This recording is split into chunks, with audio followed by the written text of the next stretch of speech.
క్రీస్తునందు సోదరి సహోదరులారా, ప్రభువైన యేసుక్రీస్తు నామములో హృదయపూర్వక వందనాలండి.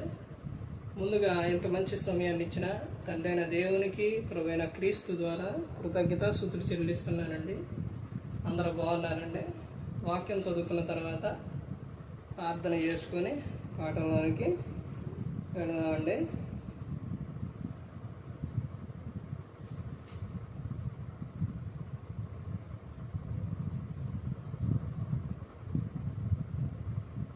యోహాను గారు రాసిన సువార్త,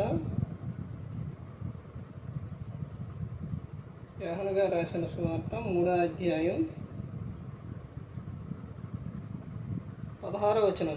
దేవుడు లోకమును ఎంతో ప్రేమించెను, కాగా ఆయన తన అద్వితీయ కుమారునిగా పుట్టిన వారి యందు విశ్వాసముంచు ప్రతివాడును నశింపక నిత్య జీవం పొందినట్లు ఆయనను అనుగ్రహించెను. లోకము తన కుమారుని ద్వారా రక్షణ పొందుటకే లోకములకు తీర్పు తీర్చుటకు దేవుడు ఆయనను లోకములోనికి పంపలేదు. ప్రార్థన చేసుకుంటాం. పరలోకమందున్న మా తండ్రి, పరిశుద్ర ప్రేమ గల తండ్రి, గొప్ప తండ్రి, యెహోవా తండ్రి, మీ ప్రియ కుమారుడు యేసుక్రీస్తు ప్రభువు ద్వారా కృతజ్ఞతాస్తుతులు చెల్లిస్తున్నాము నాయన. ఆయా వాక్యం బోధించుండగా లోక సంబంధమైన జ్ఞానంతో కాకుండా మీ జ్ఞానంతో మాట్లాడే భాగ్యం దయచేస్తారని మా ప్రభువైన యేసుక్రీస్తు నామమున వేడుకుంటున్నాం తండ్రి. ఆమేన్. ప్రభువైన యేసుక్రీస్తు నామములో హృదయపూర్వక వందనాలండి. దేవుని కుమారుడు యేసుక్రీస్తు ప్రభువు ఈ లోకానికి వచ్చిన తర్వాత పరలోక రాజ్యం సమీపిస్తుంది కనుక మారు మనసు పొందమని ప్రకటింప మొదలుపెట్టారు. అంశం పాఠం పేరు ఏంటంటే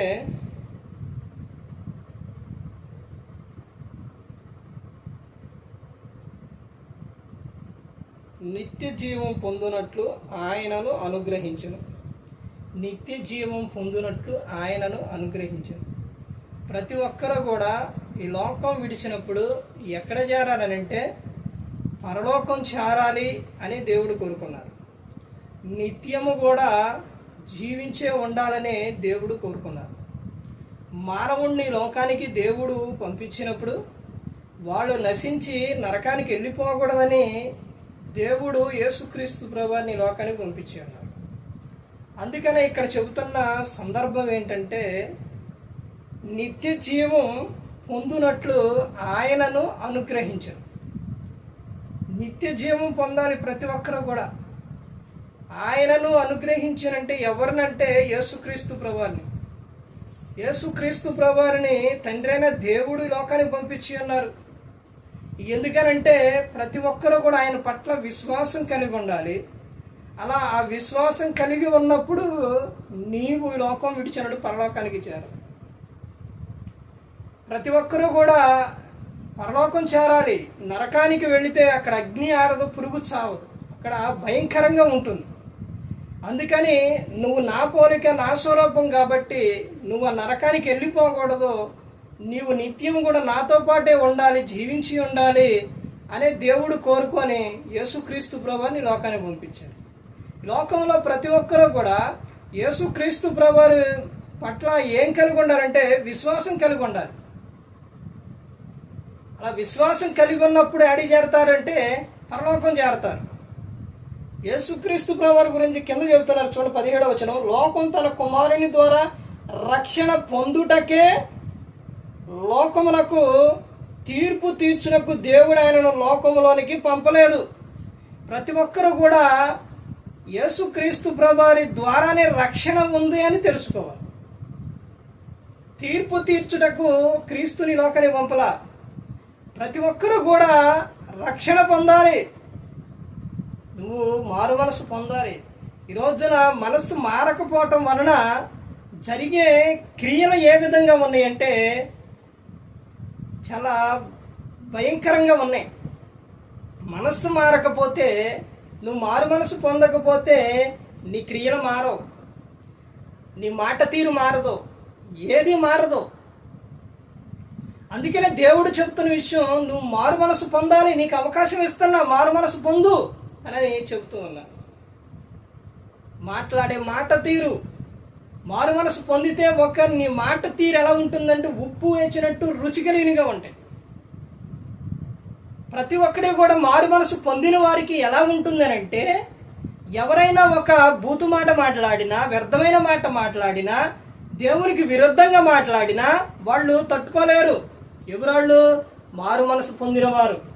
మారు మనసు పొందిన వారికి అన్నీ ఎలా ఉంటాయి అంటే, ప్రతి ఒక్కటి కూడా చిన్నది కానీ పెద్దది కానీ ప్రతి ఒక్కటి కూడా వాళ్ళకి భారంగా అనిపించి వాళ్ళు ఎలా పడితే అలా మాట్లాడేస్తూ ఉంటారు, బూతులు మాట్లాడుతుంటారు, కోపపడుతూ ఉంటారు.